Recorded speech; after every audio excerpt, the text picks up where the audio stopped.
Welcome to Success from Scratch, your place for innovation, creativity, and the blueprint of success from peak performers just like you.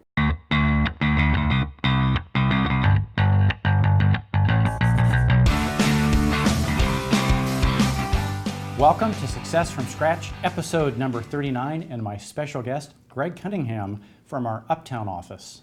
Greg, welcome. Thank you, Mark. Thanks for having me. Hey, we're filming on Veterans Day, and as a fellow veteran, I want to thank you for your service. Oh, thank you very much. Thank you for your service. You're welcome. I know, it's a special day, and it's. I wrote a blog today on jpar.net/blog about seven things that we can learn from veterans. So, hope the audience will go out and check out jpar.net/blog. Type in "Freedom Isn't Free" Part 2, and read the 7 things that many of which you're going to talk about today. Sounds good. Let's get into it. So, before real estate, you had a finance background and military background. Tell us a little bit about that and what led you to real estate. Let's see, your lifelong dream, wanting to be in the military. You see the Navy SEAL commercial growing up as a child, 10 plus years wanting to get into the military background, and made a definite success of that. Was stationed overseas in Germany, 2.5 years in Baghdad, Army Rangers. Got out after about 8 years, but I was able to take what I learned and apply it to everyday life. It was a little tough in the beginning, a little rough around the edges, but I think now getting into the military and doing everything I did definitely set me up for my success. Yeah. Now you shared with me a personal story about when you came out of the military, because being a Ranger is pretty hardcore. I mean, that's tough stuff. You had a little transition in your leadership skills from one type of leadership skill to another. Tell us a little bit about how that initially maybe failed for you, and then you had a breakthrough. All right. So basically, in the military, it's very militant. It's very authoritative. It's my way or the highway. There's no questioning. There's no ifs, ands, or buts. And I always wondered what that would be like transitioning back to the real world. Would I be able to handle that? Because I was, I excelled through the ranks pretty quickly because I was so passionate about what I did. And I realized, wow, this is a little harder than I thought. I have so many tools and skills under my belt, but I was applying them the wrong way. Right. And in the beginning of my career, I had a lot of trouble with that I cannot, display my leadership skills in that manner. And I had to do a lot of tweaking and a lot of adjustment. But when you surround yourself with the right people, it becomes a lot easier over time. Right. But in the end, it worked out pretty good. Yeah. And did you have a coach help you through that? Were you reading books? What helped you make that breakthrough? I'm a big believer. I don't read as much as I should. I'm trying to get back into that, but I've always been a big believer in mentors. I had Logan Stout was one of my mentors. Right. The core training that I'm still currently in, I'm a level 3 student. They've been mentoring me along. Right. My wife and my lender, Brian McCauley, right, who's been there since day one, getting into the industry. He's helped me kind of transition into that new role of, high-level leadership, right, serving our clients and our peers at the highest level. Yeah, that's cool. And so you've taken that and you've gone from 0 transactions to over 40 transactions, which is amazing, because I think the stat is 20. About 3% of agents nationally do 20 transactions, and in JPAR about 8% do 20, but doing 40, double that, is really phenomenal. Right. So congratulations on that. Thank you. Now, how do you keep organized? I know your CRM, I think, is Follow Up Boss. Right. CRM is Follow Up Boss, and there's so many different CRMs out there, and there's no CRM that's better than the other. Right. It's all tailored to your personality and your business model. And for me, I thought to myself in the beginning, what is the biggest struggle and biggest pitfall, for your average agent? It's follow up. Right. Follow up, follow up, follow up, and that's what Follow Up Boss does. Is keep you organized at an extreme level on who to call, right, what day to call, and when to call them. And it does complete a lot of follow-up for you, but the best follow-up is on the phone. Not in an email, not in a text, but on the phone or face-to-face. Yeah, because that's where the relationship's made. That's it. Yeah. I have a quote, all the money is in follow-up. That's it. All the money is in follow-up. 100%. Yeah. And so I know you have a particular niche in investors. And how did you create that niche? How do you nurture that niche? How does that niche work for you? So one of my first expired listings in my first career it was a fully distressed property. I had no idea that I was doing an open house, right, and nobody showed up. So I'm thinking, why isn't anybody showing up to this thing? This is weird. And this little guy that lives in the neighborhood shows up to the property, takes me under his wing, offers me $100,000 all cash, and I'm blown away. This is fantastic. So then I realized it was a flip property. So he took me under his wing. We flipped that one and 20 or 30 others over the past 5 years. And that's when I really started to get into the niche of working with investors, and it just comes very naturally. I've got 2 or 3 channel accounts now that'll give me 5 to 10 deals a year each. Mm-hmm. So I'm trying to expand those channel accounts to at least have 10 of those. Right. Mm-hmm. So that's part of your strategy, is to expand for your growth, is to expand your contacts in that business. Yes. So, you were recently recognized by D Magazine. Tell me a little bit about that and how that felt. That was a very humbling moment. As you said, in the beginning of my career, it was very rough around the edges, being so militant and authoritative to people, and I realized you can't do that. So with all my coaching and all my mentors, it really helped me get to that point.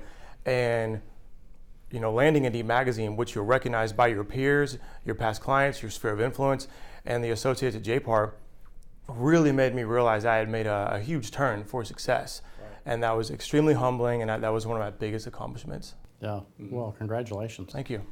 So share with us, part of your daily routine, your mental discipline, how you prep for the day and the week. Oh gosh, hours of planning. To this day, it is extremely hard to stay that organized, because my calendar ultimately and my phone are my lifeline. My calendar, there is no white space. It is from 6 a.m. till 7 p.m. every single day. And granted, a lot of that may not be working, on the business, but it's working in the business and getting out and spending time with, your clients, or face-to-face, or even personal development. And I think the one thing that I've recently learned that really helps you stay on track is the 2-minute rule. Oh, tell us about the 2-minute rule. All right, so the 2-minute rule basically is, if something happens while you're prospecting, which is the name of the game, prospecting and leads, stay on the phone. If it doesn't make you money, stop doing it. But if something comes up, if I can't take care of it in 2 minutes, I will delegate it out. Mm-hmm. If they can't do it, I will defer it till another day and time, right, because it's just not that important. So the 2-minute rule has really allowed me to decide, should I look at this now or it can wait? And a lot of times I'll just screenshot it, forward it to Crystal, or I will. And Crystal's your assistant? Mm-hmm. Okay. Or if I have a mentee call me and I'm in a meeting like this, I'll just text her, please call this individual. The next thing you know, they have callback times during the day where they know they can call me and my staff, right, and address issues that have come up in the past few hours. But the 2-minute rule has really kept us on track, right, to bringing in more leads and converting them at the highest level. So you're really structured with your time, and I'm hearing you're also structured with your assistant. And how have you set up your personal assistant to help you leverage yourself, be more effective? What things do you delegate to Crystal? Good question. So one thing that she does is she manages my email. Cool. I have one folder in my email that says for Greg to review, or for Greg. The normal inbox has got to be empty at the end of every single day. So emails. Zero emails. Okay. Now the way we look at it is, the emails will come in, and if she'll answer it the best she can. If she doesn't know how to answer it, she'll just put it in the Greg folder. Right. And if it's something that's just junk, she'll trash it. And if it's something that's that important, she'll text me, or we'll talk about it the next day in the team meeting. And at the end of every day, I'll go through all the sent emails and my own folder, and I'll throw some tips out there. Hey, you did a wonderful job on filtering these appropriately. Maybe we can look at changing this, this, and this. Or a day may come through, everything looks perfect, thank you so much. But that right there, email is such a huge distraction. It is. And whenever I'm making my calls, along with some of the highest level producers I've ever met, it's not in the office. It's not in front of my email, it's not in front of my computer. Right. I will go sit in the bathroom and hide, or I will go to my car and do a parking lot that nobody knows where I'm at. And I will put my phone on do not disturb, and I will make sure that my time is protected, and they will make sure, my staff, that my time is protected. They'll do anything they can to make sure nobody bothers me during that time. And that way I can do what I do best, which is bring in the leads in the business. Right. Make it rain. Make it rain. Yeah. So you mentioned something about the team meeting. Now, do you meet every day? Every single day. Every single day, and you have a focus. So, a lot of people, they just meet once a week, but meeting every day, that has to drive a hyper focus. It does. Tell us more about the daily meeting, how long, format, that kind of thing. Sure. So basically, few years ago, I was doing once a week meetings, and then Monday, Wednesday, Friday, and still something wasn't clicking. So now on Mondays, we do an hour-long pipeline meeting. Right. We all jump on the call, we do some icebreakers for 5 minutes, how was your weekend, blah, blah, blah. And then we get into everything, anything and everything, my transaction coordinator, my assistant, myself, my agent. And first we'll start with the leads. Then we'll do buyers under contract, sellers under contract, coming soon, active listings, tasks that they need me to get done, tasks that we need the agent to get done, things that we need to get Crystal to get done. And it's a good hour-long meeting, but we address every single thing that can set us up for the entire week. Tuesday through Friday, we do a 30-minute call, which is, even though we've already talked about everything, small things come up during the day. Right. Hey, this happened yesterday, we need to address it today. Awesome, this is what I suggest you do. 99% of it, I just delegate it back. Right. And they're getting better and better and better at it. And it's such the support is, and they are the backbone of the business. Without them, there's no way, and there's just no way I'd be able to bring in that much business. Yeah. So, yeah. And back to the military example, I know, we had a platoon, and we even though we knew the battle plan, right? Mm-hmm. We'd have the battle plan, but we'd have a platoon meeting at the beginning of the day, end of the day, debrief. What went well, what didn't go well. Always adjusting. So it's the same principle. 100%. Formation in the morning, and then closing formation in the evening. Yeah, exactly. Yeah. Same concept. Well, is there one thing, one or two things that you would like to share with the audience about your success, disciplines, system, structure, process? Absolutely. I would say always try and get better before you get bigger. If you try and get bigger before you get better, it's not going to work. To this day, I coach my peers and my friends just out of the generosity, because for the passion of the game, for the love of the game. Right. And I tell them, why are you hiring agents when you don't even have an assistant? You don't even have a CRM. I've been down that road. It doesn't work. Why are you only having one team meeting when you should have a team meeting every single day, even if you don't talk about anything? So you got to remain structured. You got to hire in the right order. Right. And let's see. Yeah, get better before you get bigger. And then I would say one thing that has really boosted my success is that I'm not afraid to fail. I'm ready to take the risk, because there's no guarantee in this industry. Right. There's really no guarantee. And if I don't know if it's going to work, the worst thing I can do is not try. Right. And if I do try and fail, I fail forward and fail my way to success. Because some of the most successful individuals in the world, entrepreneurs, CEOs, Barbara Corcoran said it herself, are the ones that failed the most. Yeah. And it's a mindset. You have to look at it in a positive manner. You can't beat yourself up. You got to fail forward and keep going. How did you develop that? Because failing forward, for you and I, comes a little more naturally, but I know we both had to develop that. How did you develop your ability to have that mindset? I think my wife played a huge role in that. When I would fail, I always took it very personally. But she would always be there for me to catch me when I fall, and she would always say, hey, look, so what?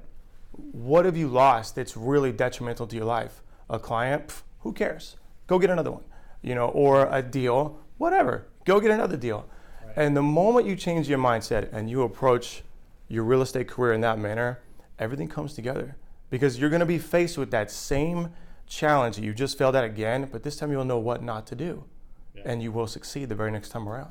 Yeah, that's amazing. So speaking of your wife, congratulations. I know you both just had your first child. Thank you. Thank you. So success, not only in business, but success in life now. Now you have a child. How's that? It's quite amazing. I got home from our fall coaching summit recently, and there was a giant cake on the counter. It said hubby, daddy, veteran. So I saw that on Facebook. Yeah, that was so precious. Truly blessed. I mean, she's the most incredible thing. It's just an inexplainable feeling. When Amelia arrived, her name is Amelia Carolina Cunningham, and when she arrived, it was just, I was lost for words. Everything I thought was important just took a back seat. Right.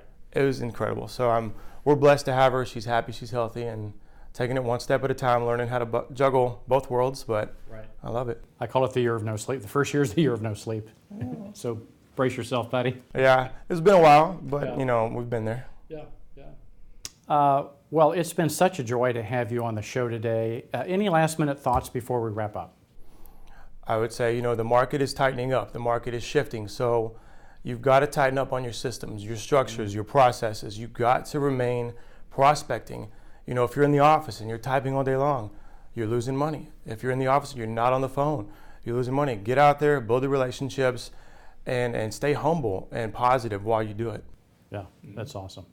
Well, thanks again for being here today, and we'll see you soon on another episode of Success from Scratch.